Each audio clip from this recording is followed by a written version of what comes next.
Então, vamos à 10ª lição do curso Deixa a Bíblia Falar. Irmãos, nas lições anteriores, né, nós vimos que a lição 1 tratou sobre a Bíblia, e ela é a palavra de Deus. Então, tudo que nós precisamos saber de Deus e a sua vontade para conosco está na Bíblia. Na lição 2, nós vimos como devemos estudar a Bíblia. Principalmente, nós vimos que nós temos que nos adequar à vontade de Deus, ao que está na Bíblia, e não a Bíblia se adequar ao nosso modo de ver. No momento que nos batizamos, nós temos que nos adequar à vontade do Pai. Na lição 3, nós vimos a aliança mosaica no Velho Testamento e a aliança cristã no Novo Testamento. Na lição 4, nós vimos a divisão religiosa. Isso é muito triste. Infelizmente, já tinha no primeiro século, foi alertado pelos apóstolos, já ocorria lá e hoje está cada vez pior. Muitas divisões religiosas, as pessoas estão deixando de seguir a Bíblia, observar essa doutrina, os ensinamentos, e estão buscando as doutrinas humanas, fazendo as suas regras e as suas vontades, né? Esquecem que a igreja bíblica é a igreja de Cristo, que nós vimos na lição 5 e lição 6, a igreja bíblica, né?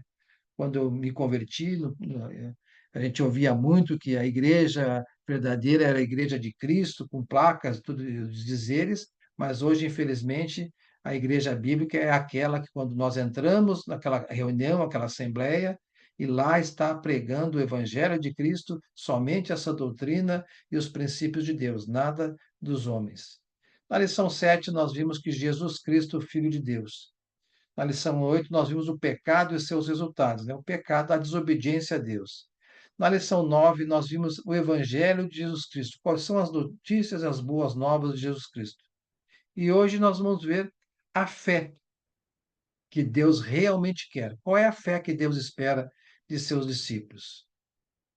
Então, na lição de hoje, nós veremos a fé que realmente agrada a Deus, em 5 tópicos. Para se obter a salvação, há a necessidade de crer, ter fé. Segundo tópico, crer em Jesus Cristo, mas no que precisamente? Terceiro tópico, como obter fé? Quarto tópico, o que é fé segundo a Bíblia? E o quinto e último tópico, a fé que agrada a Deus. Deus, por meio de Jesus Cristo, se aproximou do homem para salvá-lo.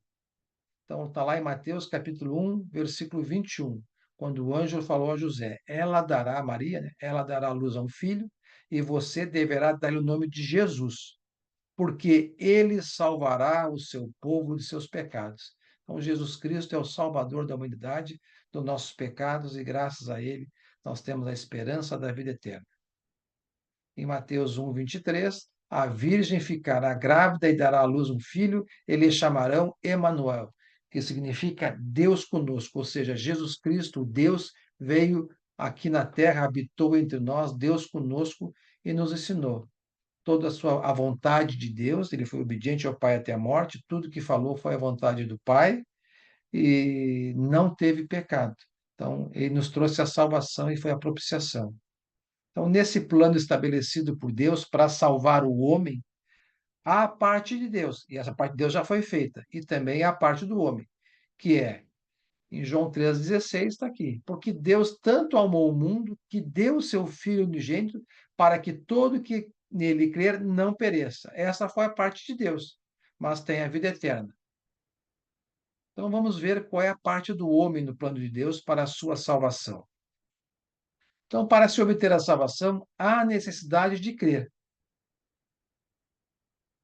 que é o ter fé. Uma das respostas dadas à pergunta sobre o que fazer para ser salvo era: creia em Jesus. Está lá quando Paulo e Silas, na prisão, foram soltos por Deus naquele milagre, e o carcereiro achara que eles tivessem fugido, estavam lá, e o carcereiro viu, sim, então as mãos de Deus, então os levou para fora e perguntou. O carcereiro levou Paulo e Silas para fora e perguntou: senhores, que devo fazer para ser salvo? Paulo e Silas responderam: creia no Senhor Jesus, e serão salvos você e os da sua casa. Então, nós veremos no decorrer da lição de hoje que o crer era entendido pelos ouvintes do primeiro século, lá originais, de maneira diferente de como é entendido nos dias de hoje. Hoje em dia, crer, num conceito popular do mundo aí fora, significa apenas acreditar, sem que isso tenha qualquer implicação, um comprometimento com a vida, prática dessa pessoa. Será salvo aquele que crer. Marcos 16:16. Quem crer e for batizado será salvo, mas quem não crer será condenado. Então, começamos a ver nessa passagem que uma das consequências do crer é o querer se batizar, assumindo um compromisso com Deus e para com a Igreja de Cristo, ou seja, há uma obediência aqui. Os benefícios do sacrifício voluntário de Jesus, ou seja, ele desceu à terra em obediência ao Pai para ser a nossa propiciação, serão recebidos apenas pelos que crerem. Aqueles que não crerem em Cristo terão morte eterna. Nós já vimos na passagem. Então, João 3,16, porque tanto Deus amou o mundo que deu o seu Filho unigênito, para que todo que nele crer, então esse crer nós estamos vendo que é uma forma diferente de pensar, não como uma humanidade, não pereça, mas tenha a vida eterna. Nós vamos ver melhor como é esse crer aqui. Quem crer em Jesus Cristo como Senhor e Salvador não perecerá, mas terá a vida eterna, pelo fato de Deus, por amor, ter enviado o seu Filho ao mundo para ser a propiciação dos nossos pecados. Crer em Jesus Cristo, mas no que precisamente? No que crer em Jesus Cristo? Crer na divindade de Jesus. Ele não foi apenas um bom homem, como muitos pensam, um grande profeta, ele é o salvador da humanidade, ou seja, daqueles que creem nele. Ele é o salvador daqueles que creem nele. Por isso devemos não apenas admirá-lo como uma grande parte da humanidade fala, né? Admira Cristo, mas sim obedecer e reverenciá-lo como ele realmente merece, pois ele é Deus e Salvador dos perdidos. Então, é esse o crer que Deus espera, né? Vejamos na passagem abaixo, onde Jesus fala ao povo judeu que não crer nele morrerá pelos seus pecados. Essa passagem está em João capítulo 8, versículos 23 e 24. Mas ele continuou, Jesus falando ao povo: Vocês são daqui de baixo, eu sou lá de cima. Vocês são deste mundo, eu não sou deste mundo. Eu lhes disse que vocês morrerão em seus pecados, se vocês não crerem que eu sou. De fato, morrerão em seus pecados. Então, precisamos crer na divindade de Jesus. Ele é o Filho de Deus, ele é Deus. Ele veio ao mundo com propósito para salvar aqueles que creem nele. Crer em Jesus como um sentido único e suficiente Salvador. Somente Jesus é o Filho de Deus, o Salvador. Respondeu Jesus: Eu sou o caminho, a verdade e a vida. Então, é só Jesus. Eu sou o caminho, a verdade e a vida. Ninguém vem ao Pai, ninguém vai a Deus a não ser por mim.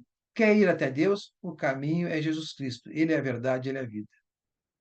Nessa outra passagem aqui em Atos capítulo 4, versículo 12, quando Pedro fala ao Sinédrio, após preso com João, por ensinar em nome de Jesus, Pedro fala ao Sinédrio: Olha, não há salvação em nenhum outro, pois debaixo do céu não há nenhum outro nome dado aos homens pelo qual devemos ser salvos. Irmãos, não espere salvar-se por justiça própria. Ninguém na humanidade pode se salvar por justiça própria, por obras meritórias ou através de algum santo. Muitos têm santos ou mediadores, pastores, presbíteros. Não, pois o único que salva e conduz a Deus é Jesus Cristo. Então, é o único que leva a humanidade até Deus, o Criador. É o único que pode salvar a humanidade da morte eterna. Jesus espera que creiamos nele como sendo Senhor e Deus, mesmo sem vê-lo fisicamente. Ninguém aqui viu Jesus Cristo. Olha essa passagem aqui em João, capítulo 20, versículos 27 a 29, né? Tomé estava duvidando da ressurreição de Cristo e depois, quando viu Jesus Cristo disse a Tomé: Coloque seu dedo aqui, veja as minhas mãos, estenda a mão e coloque-a no meu lado. Pare de duvidar e creia. Disse-lhe Tomé: Senhor meu e Deus meu. Então Jesus lhe disse: porque me viu, você creu? Felizes os que não viram e creram. Nós somos felizes, nós não vimos Cristo, mas graças a esse crer com fé e obediência, nós cremos em Jesus Cristo. Como se obter a fé? O ouvir a palavra de Deus é que proporciona a obtenção da fé e o crescimento dela. A fé aumenta quanto mais ouvir a fé e o crescimento espiritual. É ouvir a palavra de Deus. Está lá em Romanos capítulo 10, versículo 17. Consequentemente, a fé vem por ouvir a mensagem. E a mensagem é ouvida mediante a palavra de Cristo. A fé não se desenvolve, irmãos, na vida de uma pessoa que mantém a sua Bíblia constantemente fechada e também daqueles que não ouvem a mensagem de Deus. Por isso, da insistência, da importância e a oportunidade que Deus deu à humanidade nos dias de hoje, pela informática, aqueles que estão distantes, são Igreja de Cristo isolados, pelas aulas e estudos online.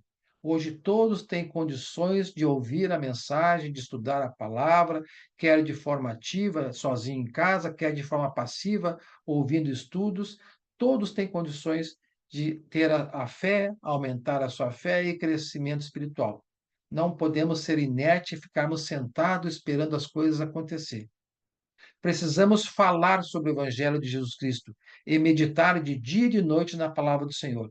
Assim estaremos sendo obedientes ao Pai, a fé que Deus espera, obtendo fé e, consequentemente, tendo crescimento espiritual, como o Senhor disse a Josué, né? Se lembra lá? Medite na palavra de dia e noite, ensine a palavra. Por isso, da importância dos cristãos cumprirem com o mandamento de Deus, que é anunciar o Evangelho de Jesus Cristo. Quanto mais anunciar, mais pessoas são salvas. Então, Romanos capítulo 10, versículos 13 a 15, Paulo fala aos Romanos, porque todo aquele que invocar o nome do Senhor será salvo. Como, pois, invocarão aquele em quem não creram? E como crerão naquele de quem não ouviram falar? E como ouvirão se não houver quem pregue? E como pregarão se não forem enviados? Como está escrito, como são belos os pés que anunciam as boas novas. Paulo, alertando a Timóteo, aconselhando e exortando Timóteo, na segunda carta dele, a última, capítulo 4, versículo 2 a 4, ele diz, isso serve para todos nós, né? Giovanni, Marli, Neves, põe seu nome na frente ali, Giovanni, pregue a palavra, esteja preparado a tempo e fora do tempo, repreenda, corrija, exorte com toda a paciência e doutrina, pois virá o tempo, e já veio, né? O primeiro século já veio, em que não suportarão essa doutrina. Ao contrário, sentindo coceira nos ouvidos, juntarão mestres para si mesmos, segundo seus próprios desejos. Eles se recusarão a dar ouvidos à verdade, voltando-se para mitos. Nós vemos isso nos dias de hoje, as pessoas buscando grupos, igrejas, onde os seus atos que não são condizentes com a doutrina são aceitos, né? Então, estão buscando mestres para si mesmo. O que é fé, irmão, segundo a Bíblia? A fé é a certeza e convicção, e não esperança em possibilidades remotas. Está lá o autor da carta de Hebreus, capítulo 11, versículo 1. Ora, a fé é a certeza daquilo que esperamos. Nós esperamos a volta de Cristo e é a prova das coisas que não vemos. Nós não vemos Jesus Cristo, nós não vemos muitas coisas que aconteceram e estão descritas, mas nós temos fé. Temos fé no reino dos céus, temos fé na eternidade. Deus fala através do autor da carta de Hebreus, capítulo 11, versículo 6, sem fé é impossível agradar a Deus, pois quem dele se aproxima precisa crer que ele existe e que recompensa aqueles que o buscam. A ideia do mundo, de fé, crer, resume-se apenas a uma aceitação mental do fato que Deus e Jesus existem ou são reais, mas não há um comprometimento esperado por Deus à obediência. Podemos até aqui, se perguntarmos às pessoas se possuem ou não fé, a maioria das pessoas do mundo podem dizer, responder que possuem. Mas se nós olharmos para as suas vidas, não veremos, né, evidência prática dessa fé, ou seja, obediência e obras. Por isso que a gente sempre fala na passagem, né? Nós somos a luz do mundo, o sal da terra, e a nossa conduta tem que ser conduta condizente à de discípulo de Cristo. Ou seja, nós temos que mostrar na nossa conduta a obediência em Jesus Cristo. Então, a nossa fé vai ser morta se for o contrário. Então, Tiago, irmão de sangue de Cristo, na sua carta, capítulo 1, versículo 22 a 25, deixou registrado, né? Um alerta para todos nós. Sejam praticantes da palavra e não apenas ouvintes, enganando-se a si mesmo, né? Que tristeza vai ser, Giovanni, se tu for apenas um ouvinte da palavra, falar, ensinar, mas tu não praticar o que tu fala. Tu está te enganando a si mesmo. E no dia do juízo vai ser triste, né? Aquele que ouve a palavra, mas não põe em prática, é semelhante a um homem que olha a sua face num espelho e depois de olhar para si mesmo, sai e logo esquece a sua aparência.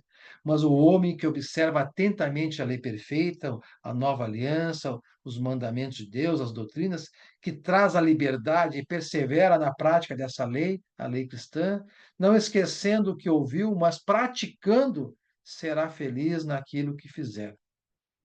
Então, irmãos, também é possível saber quem realmente crê ou não? É possível? A passagem de Tiago responde essa pergunta. Em Tiago, capítulo 2, versículos 14 a 21. É possível saber se o irmão em Cristo realmente ele crê, ele é obediente ao Pai. Então, aqui fala: de que adianta, meus irmãos, alguém dizer que tem fé, se não tem obras? Acaso a fé pode salvá-lo? Se o irmão ou irmã estiver necessitando de roupas ou de alimento de cada dia, e um de vocês lhe disser, vá em paz, aqueça-se e alimente-se até satisfazer-se, sem porém lhe dar nada, de que adianta isso? Também a fé por si só, se não for acompanhada de obras, está morta. Mas alguém dirá: você tem fé, eu tenho obras. Mostre-me a sua fé sem obras, e eu lhe mostrarei a minha fé pelas obras. Você crê que existe um Deus, um só Deus. Muito bem. Até mesmo os demônios creem e tremem. Insensato. Quer certificar-se de que a fé sem obras é inútil? Não foi Abraão, nosso antepassado, justificado por obras, quando ofereceu seu filho Isaque sobre o altar? Então, essa passagem nos ensina. Paulo fala: nós somos salvos pela graça de Deus, mas as obras justificam o cristão. Então, o verdadeiro cristão, ele é obediente a Deus e a consequência de ser cristão, ele vai ter boas obras. Então, vamos conhecer as atitudes de um cristão verdadeiro no dia a dia dele. Então, Tiago, capítulo 2, 21 a 26, também nos ensina. Você pode ver que tanto a fé como as suas obras estavam atuando juntos, ou seja, de Abraão, fé e obras. E a fé foi aperfeiçoada pelas obras. Cumpriu-se assim a escritura que diz: Abraão creu em Deus, e isso lhe foi creditado como justiça. E ele foi chamado amigo de Deus. Vejam que uma pessoa é justificada por obras, e não apenas pela fé. Caso semelhante é o de Raabe, uma prostituta. Não foi ela justificada pelas obras, quando acolheu os espias e os fez sair por um outro caminho? Assim como o corpo sem espírito está morto, também a fé sem obras está morta. Então, irmãos, assim como as palavras não saciam a fome e nem aquecem o corpo, fé sem obras não tem valor algum. A fé, irmãos, ela se completa com a obediência a Deus. Então, conhecer e obedecer, conhecer a palavra e praticar, é isso que Deus espera da nossa fé. Eis a grande diferença no entendimento do que significa crer entre os primeiros ouvintes, lá no primeiro século, do Evangelho de Jesus e as pessoas hoje na nossa época do mundo aí. Ou seja, a crença lá ela vinha acompanhada de obediência e boas obras. Então a crença no mundo aí fora é apenas crer, mas não há um compromisso de obediência e boas obras. Nós cristãos temos que vir o nosso crer e obedecer junto com as boas obras. Tiago chega a ser irônico ao dizer que até os demônios creem na existência de Deus, mas se não vir acompanhada de obediência a Deus, de nada serve essa crença. Os demônios creem em Deus, mas não obedecem. Portanto, a fé sem obras e sem obediência a Deus é morta. Entende-se que obras não se resume à caridade, mas também se refere à obediência a Deus. Olha essa passagem aqui, eu já ouvi muitas pessoas, fulana lá é bom, a Madre Teresa é boa, as pessoas têm obras boas, mas não adianta ter obras se não tem a fé verdadeira na igreja bíblica, nessa doutrina. O anjo respondeu aqui a Cornélio, suas orações e esmolas subiram como oferta memorial diante de Deus. Então Deus se agradou das orações e da esmola do gentil Cornélio, lá em Atos 10, né? Agora mande um homem a Jope para trazer um certo Simão, também conhecido como Pedro. que está hospedado na casa de Simão, o curtidor de couro que fica perto do mar. Quem conhece essa história? É só ler lá em Ato 10, onde Deus se agradou de Cornélio. Era um homem bom, fazia orações a Deus, dava esmolas, mas faltava coisa para ter a salvação, o que? Conhecer a verdade e se batizar. Por isso mandou chamar Pedro. Pedro foi lá e levou a pregação, o reino de Deus. Cornélio, os familiares que estavam assistindo à pregação e os amigos mais íntimos foram batizados com o Espírito Santo, começaram a falar em línguas, e Pedro, um judeu, e mais outros judeus ficaram abismados e disseram lá, está em Atos, resumindo Atos 10, olha, eles foram batizados como nós, apóstolos, no princípio, em Atos 2. Podemos nós negar o batismo a esses gentios? Então, ali começou a Igreja de Cristo, veio com o reino para os gentios. Então, não basta ser uma pessoa que tenha boas obras, tem que ser obediente a Deus. E nós sabemos que o cristão, pela palavra Nova Aliança, precisa crer em Jesus Cristo, se arrepender de seus pecados, se batizar para ter o perdão dos pecados, receber o dom do Espírito Santo e seguir estudando a palavra para aprender e conhecer os mandamentos de Deus. Qual é a fé que agrada a Deus, então? A fé que agrada a Deus é aquela seguida de obediência a essa doutrina de Deus, que são seus mandamentos, ensinamentos, os princípios, e essa fé é justificada, ou seja, comprovada com boas obras, né?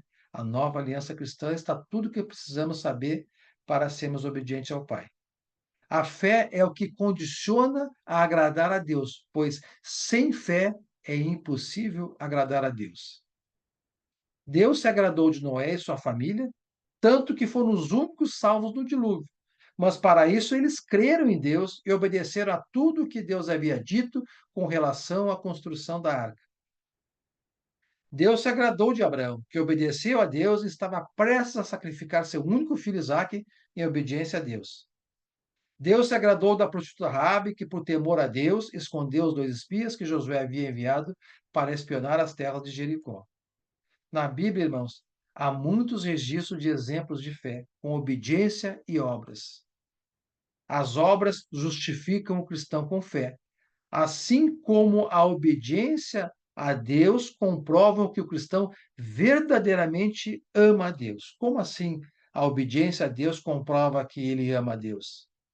Vamos ver no final aqui. Sabemos que somos salvos pela graça de Deus, mas as obras justificam quem é cristão obediente a Deus. Então, conclusão da lição de hoje: é necessário crer, ter fé para ser salvo, mas no sentido bíblico e não no sentido popular. Aqui no bíblico tem uma responsabilidade, a obediência, né? No sentido bíblico, o crer está ligado diretamente à obediência a Deus, externando a sua fé através das boas obras, justificando o verdadeiro cristão. Precisamos tomar cuidado com os apelos feitos por grupos religiosos que dizem que é só aceitar ou só crer em Jesus é o que basta, sem levar em consideração o que isso significa e suas implicações, ou seja, o negar-se a si mesmo, a obediência e carregar a sua cruz. Pois as pessoas de nossa época não entendem o crer como os ouvintes do primeiro século entendiam. Portanto, irmãos, precisamos, além de crer, ter fé, ter boas obras, é sermos praticantes da palavra, o que Deus sempre pede, né? A palavra de Deus. Ou seja, a nossa conduta deve estar em sintonia com o que a Bíblia diz a respeito de Jesus Cristo e seu evangelho.